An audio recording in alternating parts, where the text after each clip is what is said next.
பாண்டி வந்து வெளிய நின்னு அப்படியே யோசிச்சுட்டே இருப்பான். வானதி பேசினத ஞாபகப்படுத்தி பார்ப்பான். அவ வந்து "கல்ல தூக்கி உன்ன வந்து மண்டைய உடைச்சிருவேன். இனிமே வந்து உனக்கும் எனக்கும் எந்த ஒரு தொடர்பும் கிடையாது. நீ யாரோ, நான் யாரோ, உனக்கு வந்து இந்த வானதிங்கிற ஒருத்தி இருந்தாங்கிறதையே மறந்துரு" அப்படின்னு சொல்லிட்டு சொன்னத வந்து ஞாபகப்படுத்தி பார்ப்பான். அதுக்கப்புறம் அவளும் இவனும் சேர்ந்து சுத்துனது, சந்தோஷமா இருந்தது, அதெல்லாம் நெனச்சு பார்ப்பான் திரும்ப. உடனே வானதிக்கு வந்து மெசேஜ் பண்ணுவான். மெசேஜ் பண்ணோனே வானதி அத எடுத்து பார்த்துட்டு, ஃபோன வந்து இது ஸ்விட்ச் ஆஃப் பண்ணிருவா. அதுக்கப்புறம் இவன் ட்ரை பண்ணி பார்ப்பான். அது வந்து அ என்னடா ஒரு டிக் தான் விழுது, திரும்ப எடுக்க மாட்டேங்காளே அப்படின்னு சொல்லி யோசிச்சுட்டு இருப்பான். திரும்ப திரும்ப ட்ரை பண்ணுவான். அதுக்கப்புறம் ஃபோன் கால் பண்ணி பார்ப்பான். அ ஸ்விட்ச்டு ஆஃப்னு வந்துரும். உடனே சரின்னு சொல்லிட்டு சோகத்தில வீட்டுக்குள்ள போயிருவான். ஹால்ல எல்லாரும் உட்காந்துருப்பாங்க. சேரன் காஃபி எடுத்துட்டு வருவான். காஃபி எடுத்துட்டு வந்துட்டு எல்லாருக்கும் கையில குடுப்பான். பாண்டிக்கு மட்டும் பக்கத்துல வச்சுட்டு போயிருவான். அப்ப பாண்டி சொல்லுவான், "ஏன் எனக்கும் கையில குடுத்தானேண்ணா, இப்படி கீழ கொண்டு வச்சுட்டு போற?" அப்படின்னு சொல்லிட்டு சொல்லும்போது, இவன் சோழன் சொல்லுவான், "ஆமா, உனக்கு நீ பண்ண விஷயத்துக்கு உனக்கு மாலை போட்டு காஃபி குடுப்பாங்க. குடிடா எடுத்து. பிறகு இது கூட உனக்கு கிடைக்காம போயிறாம." அப்படின்னு சொல்லிட்டு அவன் நக்கல் அடிப்பான்.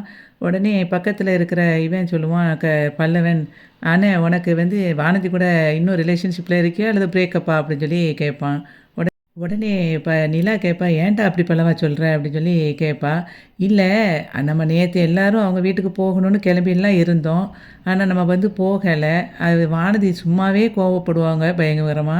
இப்ப போய் பார்க்க கூட இல்லையா நம்ம? அப்ப இன்னும் என்ன கோவத்துல இருக்காங்களோ தெரியலைல. அதனால தானே கேட்டேன்." அப்படின்னு சொல்லி பல்லவன் சொல்லுவான். உடனே பக்கத்துல இருக்கிற நடேசன் சொல்லுவாரு, "ஏன் பாண்டி, நீ இப்போ தான்டா நல்ல முடிவு எடுத்திருக்க. இதையே கன்டின்யூ பண்ணிக்கோ. உனக்கு அந்த பொண்ணு உன் வாழ்க்கையில வந்தானா, உன் வாழ்க்கை அதோ கதி தான் பார்த்துக்கோ." அப்படின்னு சொல்லிட்டு நடேசன் சொல்லுவாரு. உடனே அதுக்கு இவன் சொல்லுவான் சேரன், "எப்பா சும்மா இருங்க. அவன் வந்து அந்த பொண்ண வந்து வேண்டான்னு சொல்லல. அவன் இப்ப கல்யாணம் வேண்டான்னு தான் சொல்லி சொன்னான்." அப்படின்னு சொல்லும்போது, "நான் இப்பன்னு இல்ல, எப்பவுமே வேண்டாம். அன்னைக்கு அந்த பொண்ணு அங்கேருந்து வந்து நம்ம வீட்ல என்னலாம் பண்ணிட்டு போனா, எல்லாரையும் தூண்டி விட்டு வேடிக்கை பார்த்துட்டு போனா. அவலாம் இவன் வாழ்க்கைக்கு செட்டே ஆக மாட்டா."